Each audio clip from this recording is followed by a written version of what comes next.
এই জন্য কোনো গুনাহের অভ্যাস করতে নাই,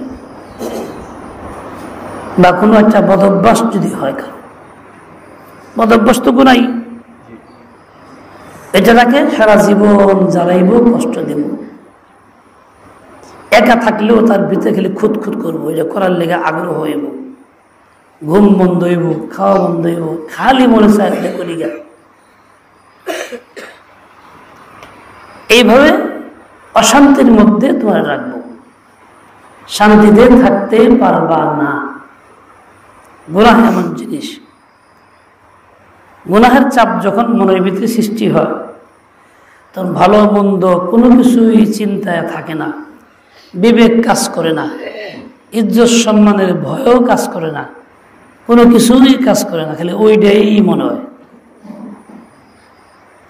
মনে ওইটা করতে পারলেই শান্তি পেলাম এরকম লাগে, ওইটাই আমার কাম। না করতে পারলে ভীষণ অস্থিরতা লাগে, ভীষণ অশান্তি লাগে।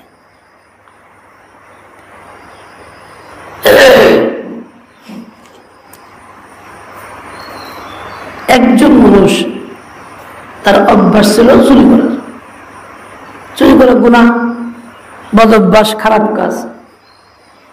এই লোকটা নিজের বাড়িতে গেলেও চুরি করত। দেখা গেছে থাকে একখানে বাড়িতে এসে মার ঘরে ঢুকিয়া মার জিনিস লয়ে গেছে, বোনের বাড়িতে গেছে হেনতে কিছু লয়ে আইছে। এরকম আপন জনের বাড়িতে গেলেও সে চুরি করে, অভ্যাস খারাপ হয়ে গেছে গা। এখন তার রাত্রেও ঘুম নাই, আপন জনও শান্তিতে নাই, মাও শান্তিতে নাই, সবাই তাই নিয়ে কষ্ট করে। তাহলে একজনের বদভ্যাস বা গুনাহ তাকে একলা জ্বালায় না, আর 10 জনের জ্বালায়। তুই বেটা তুই এরকম করছিস, কেউ ভাল লাগে না। অভ্যাস হয়ে চুরি করা, চুরির টাইম হয়ে গেলে ভাল লাগে না। এর লেগে মাপ দেয়, বোনের দেয়, যার বাড়িতে যাবে মামার বাড়িতে গেলে হেনতেও নেয়। তাহলে কি জীবন এটা? কত অশান্তির জীবন, কত কষ্টের জীবন। এই জন্য কোনো গুনাহ অভ্যাস করতে নাই, বদভ্যাস করতে নাই। মানুষজন গুনাহ করতে থাকে, খাঁটি তওবা করে ছেড়ে না দেয়, দিল থেকে ওটাকে ফেলে না দেয়, ভুইলা না যায়, তাহলে ওইটা তারা জ্বালাই থাকে, অশান্তি দিতেই থাকে, অশান্তি দিতেই থাকে, জ্বালাইতেই থাকে। এমনকি মৃত্যুর আগে ওইটা আরো বাড়ে, মৃত্যুর আগে বাড়ে, আর চাপ সৃষ্টি বেশি হয়, খালি গুনাহটা করতে মনে চায়, এমন অশান্তি লাগে সে না করতে পারলে কোনো ক্রমেই শান্তি পায় না, খালি ছটফট করে করার লেগে। তার কাছে ওই গুনাহটাই শান্তির কারণ মনে হয়।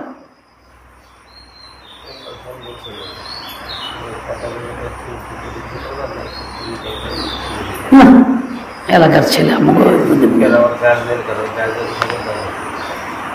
মেম্বার দায়িত্ব করে দেবো।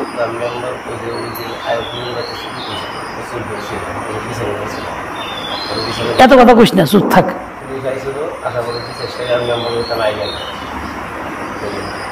না ওই এলাকার ছেলে ভালো ছেলে, পরে পুলিশ দিন আমরা গার্জেন খবর দেওয়া।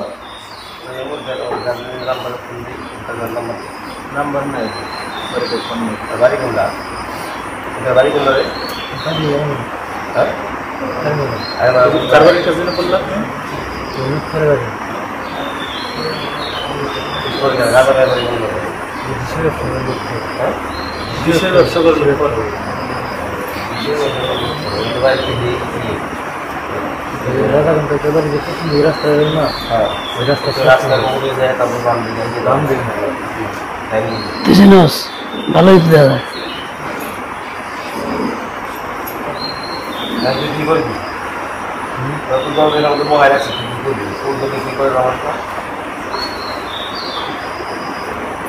গার্জেন দেখা বলতে নিয়ে দেখে ও না থাক, মানুষ বুঝে নাই। তুই যা গার্জেন খবর দে না,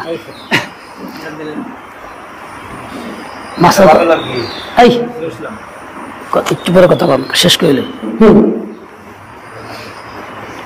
এই জন্য কোনো গুনাহের অভ্যাস করতে নাই।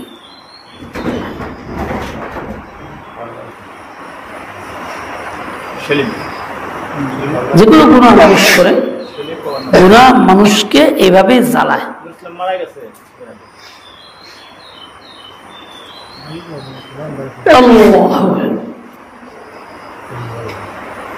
এই ছেড়ে দে। জীবনের শান্তিতে যদি থাকতে চাও তাহলে কোনো গুনাহ করো না, আর অশান্তিতে থাকতে চাও তাহলে গুনাহ করো। খাস করে নজরের গুনাহটা এত খারাপ, চোখের যে গুনাহটা হয়, চোখ দিয়া মোবাইলে হোক, বাস্তবে দেখার দ্বারা হোক, বেপর্দা করার দ্বারা হোক, এর দ্বারা কি হয়, কারোর সাথে সম্পর্ক হয়ে যায় এবং মনটা ওই দিকে আকৃষ্ট হয়। এতটাই মানুষকে জ্বালায় যে আজীবন পর্যন্ত জ্বলতেই থাকে, যাইতে না পারলো, ধরতে না পারলো, কাছে ভিড়তে না পারলো, মনের জ্বালা মিটে না, অশান্তি তাকে জ্বালাইতেই থাকে, জ্বালাইতেই থাকে, জ্বালাইতেই থাকে, জ্বালাইতেই থাকে। ভারী বেকায়দা, ভারী বেকায়দা, ভারী বেকায়দা। এই জন্য কখনো বদভ্যাস করতে নেই, কোনো গুনাহ করতে নেই। সবসময় নিজেকে নিরাপদ রাখা, গুনাহমুক্ত রাখা। হাকিমুল উম্মতের দরবারে এক বেচারা বাস্তবে চোর ছিল, সে আইসা তওবা করছে। এখন খানকায় থাকে, থাকলে পরে রাত্রেবেলায় চুরির অভ্যাস জীবন ভরা ভালো লাগে না, ঘুমের টাইম যখন নাকি সবাই ঘুমায় পড়ে, ওই চুরি করা খালি ভিতরে খালি অস্থিরতা, চুরি করার জন্য কি করব কি করব, ঘুম আসেই না। তো করছে কি, কাম শুরু করছে, এই দরজা জুতা সব লয়ে গেছে, ওই দরজায়, ওই দরজা জুতা আছে, কত হিজে আছে, এই দরজায়, এর চতুর্দিকে আইলে চের বাজার বেঁচেছে। কি আশ্চর্য, সকালে হয়েছে যারা এই দরজা জুতা রাখছে হেরা গিয়ে জুতা পায় না, ওই দরজা গেছে হেরাও জুতা পায় না, জুতা নাই, খালি সবাই জুতা নাই, জুতা গেল কই, জুতা গেল কই। সারাটা খানকা অস্থিরতা, সবাই মিলা পরিশান। পরে তালাশ করে পাইছে এই জায়গা ওই জায়গা, ওই জায়গা ওই জায়গা পাইছে। এরকমকে হাকির কথা বলছে, হযরত এই অবস্থা। জিজ্ঞেস করলেন কে কি করছে, ওই বললো যে হুজুর আমি আসলে করছি, কাজটা করছি আমি। কিল্লিগা, আমি চোর আছিলাম, চুরি করতাম, চুরির সময় হয়ে গেলে আমার ঘুম আসে না, ভীষণ অশান্তি, ভীষণ কষ্ট, ভীষণ কষ্ট। কি করব, আপনি চুরি করবো না, না করছি, ওয়াদা করছি আপনার সাথে, বাধ্য হয়ে এখন বাইরে ভাইয়া দিছি, এই জন্য এই জুতা ওই নিছি, ওই জুতা নিছি, এটা একটা কাম করলাম আর কি, মানে মনে বুঝাইলাম, চুরি করলাম। শান্তি হয়েছে। হাত বললেন ঠিক আছে যাও, তোমার লেগে এই অনুমতি আছে, তুমি খালি এই ডেই করো, তাও মানে চুরি করো না। এটা ব্যক্তির অবস্থা অনুযায়ী ইসলাম, সে নিজের সংশোধনের জন্য নিজের আগ্রহে আসছে, ইচ্ছাকৃত আসছে, সেই জন্য আল্লাহ তাকে হেদায়েত দিছে, হাকিমের মতো পরামর্শ দিয়েছেন, কাম হয়ে গেছে। যাই হোক, যে কোনো খারাপ কাজের অভ্যাস মানুষকে ধ্বংস করে, ধ্বংসন করতেই থাকে, করতেই থাকে, করতেই থাকে, এটা মানুষ ফিরে না। যদিও সে নিরাপদে ভালো জায়গায় থাকে, কিন্তু মন থাকে ওই খারাপ জায়গায়। যদিও সে ভালো কাজে থাকে, মন থাকে খারাপ কাজে। একজনে এখানে বসে বসে সে বাজারে ঘুরতেছে, খারাপ কাজে ঘুরতেছে, আরেকজনে বাইরে বসে বসে মসজিদে নামাজ পড়তেছে। বলে কিরকম, এটা মিসাল দিয়ে বুঝো। আগে হযরত মাওলানা শাহ আবাউল হক সাহেব রহমতুল্লাহ আলাইহি গেছেন মদিনায়, মক্কা মদিনায়, ওখানে দেশের ছেলেপেলে আছে, তো দেখা হয়েছে। বলছেন দেখো বাবারা, তোমরা আসছো মদিনায় থাকতেছ, ভাগ্যবান তোমরা। মদিনায় শুধু দেহ না থাকে, দিলও যেন মদিনায় থাকে। এনে বসে বাড়ি করবো না, দেশের চিন্তা, অমুকখানে যাবো, অমুকটা করবো, আমার দেশে এটা ভালো, এটা ভালো, এই দেশে এটা ভালো না। তুমি এই চিন্তা ভাবনা করো, আর মসজিদে যাও না, মদিনার দরবারে যাও না, এরকম করো। তাহলে তুমি উপস্থিত মদিনায় থাইকেও বাংলাদেশে আসো বা পাকিস্তানে আসো। আরেকজনের বাংলাদেশে থাইকেও থাকতেছে মদিনায়, এর লিগে তা চিন্তা, হারে মক্কা যেতে পারলাম না, বুঝে যেতে পারলাম না, কত না ভালো হইতো যদি যেতে পারতাম, কত ভালো হইতো, কতই তো ভালো হইতো যদি যেতে পারতাম। সে এখানে বসে বসে কল্পনা করে মদিনার। এরকমই প্রত্যেকটা মানুষ তার দিলের অবস্থা অনুযায়ী তার ফায়সালা। একজনে বেশিতে হয়েছে, বাচ্চা কাচ্চা হয়েছে, সে অন্য ফেসবুকের সম্পর্ক হয়েছে, কারোর সাথে সম্পর্ক করে আর খালি ওই চিন্তা করে থাকে, তো ভালো জায়গায় চিন্তা করে খারাপ। আরেকজনে খারাপ জায়গায়, খারাপ কাফের দেশে, খারাপ দেশে, জেলখানা, কোনো অন্যায় জায়গায় কারো অধীনে আছে অন্যায়ভাবে, সে চিন্তা করে হারে কত কাজটা খারাপ করতেছি, কীভাবে মুক্তি পাবো, নাজাত পাবো কেমনে। কোনো এক লোক আমার বলছে যে 3 বছর যাবৎ অবৈধভাবে এক মহিলাকে নিয়ে এক জায়গায় বাসা ভাড়া করে থাকে, 3 বছর। কি দিলে অস্থিরতা, হারে কাজটা কি করতেছি। এই অস্থিরতার কারণে আল্লাহ তার হেদায়েত দিছে, 3 বছর পরে যা যার মতো যা। যে অস্থিরতা না থাকতো তাহলে ওইটা এমন খারাপ হইতো, বেমন এসে মরত।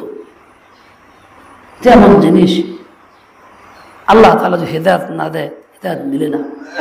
এই জন্য সবসময় নিজেকে ভয় ভীত রাখা, খায়েফ লারজা ও তারজা রাখা, লারজা ও তারজা, আল্লাহর ভয়ে কাঁপতে থাকা, বহুত বড় নেয়ামত আল্লাহ তাআলার। আল্লাহ পাক আমাদের সবাইকে সহি বুঝ দেন, হিম্মত আলে তৌফিক খায়ের দিয়ে দেন। আজ ইসলামী মাহফিল, জিকিরের পরে তোমাদের কাম আছে, যার যে কাজ সেই কাজটা করবা, কিন্তু সকলের সম্মিলিত চেষ্টা যাতে কাজটা সুন্দরভাবে আঞ্জাম পাওয়া যায়। দায়িত্ব তো আগে থেকে বন্ধন করা আছে, যার যে কাজ, কেউ বাথরুম সাফ করা, কেউ এটা করার, কেউ এটা করার, সেগুলো অনুযায়ী সব কাজ আঞ্জাম দিবা। সুবহানাকাল্লাহু ওয়া বিহামদিকা আশহাদু আল্লা ইলাহা ইল্লা আনতা আস্তাগফিরুকা ওয়া আতুবু ইলাইক।